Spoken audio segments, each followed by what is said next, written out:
Welcome to my guide to hero deployment in Artifact, Valve's Dota-based card game. If you haven't checked it out yet, my video explaining the basics of Artifact is out. If you're up to speed already, let's go over hero deployment, one of the trickier to understand concepts. By the way, this video is brought to you guys in partnership with Predator. You can find other great tutorials covering Dota 2 and other popular titles over at their Predator Training Room YouTube channel. You can click a link down below to get there. Alright, let's talk about hero deployment phase and those pesky arrow cards. The purpose of this phase is to deploy your 4th and 5th heroes that have been waiting, and to redeploy any heroes that have died previously in the game. Heroes that are ready to be deployed in the next hero deployment will have blue check marks, and heroes who have to wait an extra round have a gray -1 next to them. During hero deployment, you also get to deploy 2 creeps, but their lane assignment is random for both teams. Both players can see the destination of the creeps, but neither player will be able to see where the heroes are going, only which heroes are available to be placed. The first few times you watch or play an Artifact game, it feels like placement randomness is fairly out of your control, but that isn't fully true. Sometimes you get unlucky and get placed in front of a scary hero and your hero gets one shot and that sucks.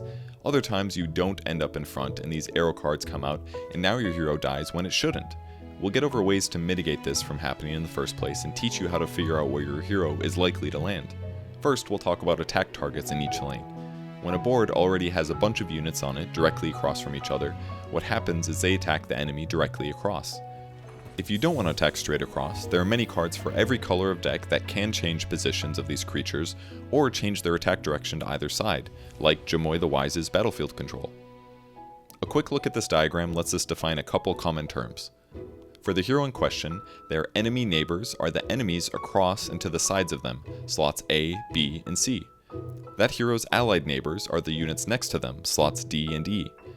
If changing attack directions, you can only change between targets A, B, and C. If there's no enemy across from your unit, then the B slot, or attacking straight, would mean attacking the enemy tower or throne. If a unit doesn't have an enemy directly across from them during the deployment phase, they receive directional arrows. The arrow each unit receives is semi-random with a 50% chance of a straight arrow, 25% with left, and 25% chance right. The arrow determines your hero or unit's starting attack direction for the round. A left arrow means the hero or creep would attack the enemy neighbor to their left, straight would be directly attack the enemy tower, right would be attack the enemy neighbor to the right. If a hero or creep receives an arrow during deployment, but there is no target in that position, then their attack will default to the enemy tower or straight. That means any unit who has no enemy neighbors will get an arrow, but that it doesn't matter because the arrow won't change the direction of attack. What this means is having more units than your opponent reduces your chances of getting arrow diversions because your creeps and heroes might have only one or no enemy neighbors.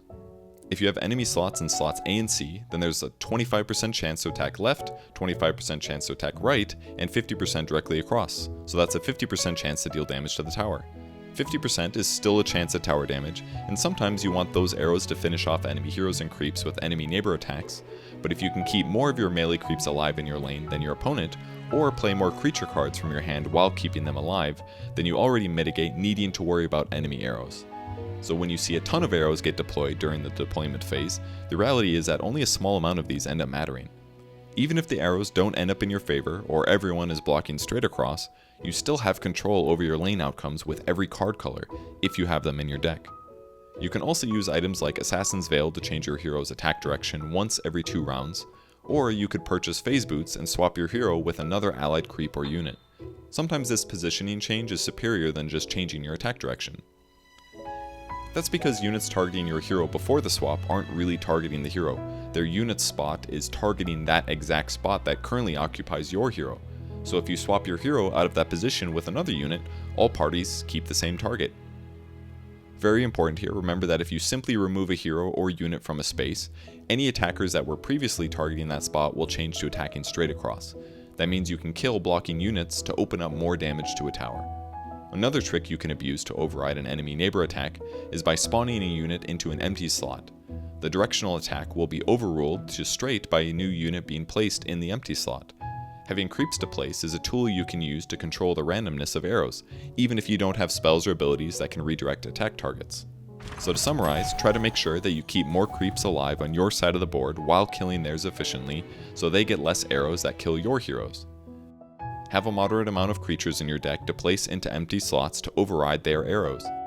Have direction change or slot swap cards in your deck to help control the damage dealt during a round to keep your hero alive longer so you can keep affecting each lane. The second impactful part of hero deployment is where heroes and creeps placed in the lane fall. The easy answer is empty slots. If there are spaces between your current creeps and heroes, that's a spot that will be filled during deployment. That empty space was created by a creep or hero dying, so it can be dangerous to place heroes into lanes with open spots across from a high damage hero. Here's some things to do so you can reduce randomness. First, figure out how many total slots are in that lane. The slots in a lane are determined by the width of the board in that lane, and often is the player with more units in the lane. If the enemy lane is the bigger side and it's 4 slots wide, even if there's a creep missing, then those 4 slots have to be fully filled before they can be expanded further than 4. That means you can know your placed hero will go into one of the slots across from those 4 that aren't already taken up by your units. It's like this in the left lane. I know that my 2 lane creeps spawned to my left lane will end up against Ursa and Debbie because those are the only 2 available slots in the current board width. If I could also deploy a hero to that lane, it would expand my board width by 1, which would mean I'd have a 1 out of 3 chance that my deployed hero doesn't end up across from a scary hero, which isn't great odds. If I think the left lane is too dangerous, I could deploy to the mid lane where there's tons of creeps to be up against. The enemy is also deploying 2 additional creeps to that lane, so their board width is about to become 8. That means if I deploy a hero to the mid lane, there's a 5 out of 7 chance to get matched up against a creep instead of a hero. Even if I end up against a creep, there's also a chance that the enemy hero will get an arrow against me. Only slots G and I could result in hero arrows. So our true odds are 2 out of 7 to be across from a hero, and 1 out of 7 to be in slot I with a 25% Sven arrow, and 1 out of 7 to be in slot F with 25% Debbie arrows and 25% Sven arrows.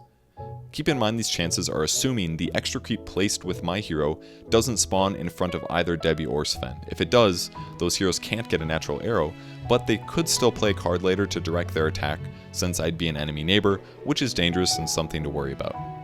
So make sure you consider how many units the enemy player is adding to their lane when placing heroes. If you forget to take it into account, you might think your hero is safely being deployed, but it could end up directly across from an enemy hero that could one-shot them in combat. Try to think of all possibilities when placing your hero by anticipating where the enemy is going to place their hero.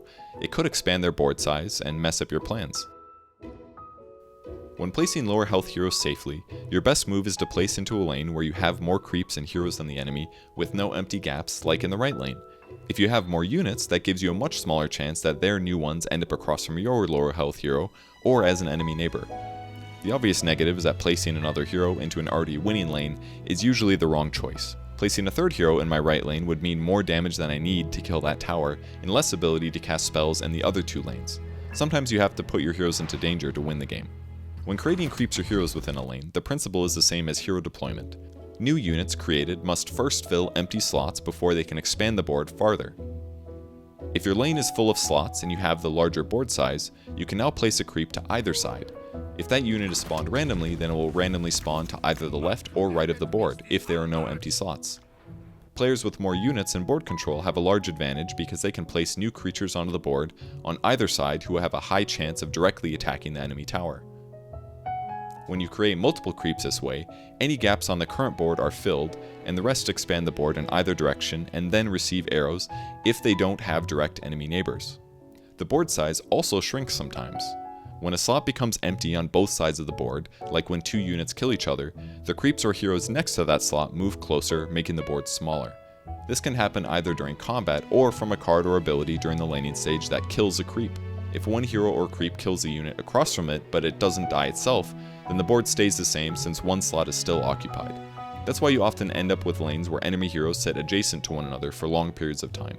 They're just running each other's creeps through the wood chipper each round. So that's just about everything you need to know about hero placement in partnership with Predator. Go check out the Predator Training Room YouTube channel so that you can learn more in strategy games like Dota 2 or other popular titles. Thanks for watching.